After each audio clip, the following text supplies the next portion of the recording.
ఈ ప్లాంట్స్ అన్నింటినీ కూడా నిర్మాణం చేసినాము.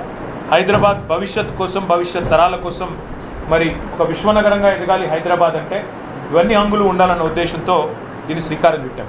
మళ్ళొకసారి చెప్తా ఉన్నాను, నేను భారతదేశంలో కాదు, దక్షిణాసియాలో, సౌత్ ఏషియాలోనే మొట్టమొదటి సిటీ హైదరాబాద్. 100% సివరేజ్ ట్రీట్మెంట్ చేయబోతున్న మొట్టమొదటి సిటీ హైదరాబాద్.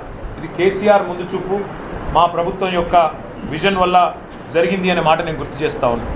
మళ్ళీ నేను ఈ మాట అనగానే ఎవరో ఒక బీజేపీ సోదరుడు బయలుదేరుతాడు, మా పాత్ర ఉంది ఇందులో కేంద్రం పాత్ర గుండు సున్నా. అది కూడా చెప్తా ఉన్నాం ముందే. ఈ మొత్తం 4,000 కోట్ల రూపాయలు అయితే ఖర్చు పెట్టి దాదాపు 1,300 MLDల కెపాసిటీతో కడుతున్నామో ప్లాంట్లు, ఇందులో కేంద్ర ప్రభుత్వం యొక్క పైసలు గుండు సున్నా, ఒక్క పైసా కూడా లేదు. ఇవన్నీ కూడా చాలా విజయవంతంగా చేశాం. నేను నిన్న కూడా చెప్పినా, మళ్ళీ ఈరోజు కూడా చెప్తా ఉన్నాం. మేము 10 ఏళ్ల పాటు రాగద్వేషాలకు అతీతంగా, ప్రాంతీయ విద్వేషాలకు అతీతంగా, కుల విద్వేషాలకు అతీతంగా,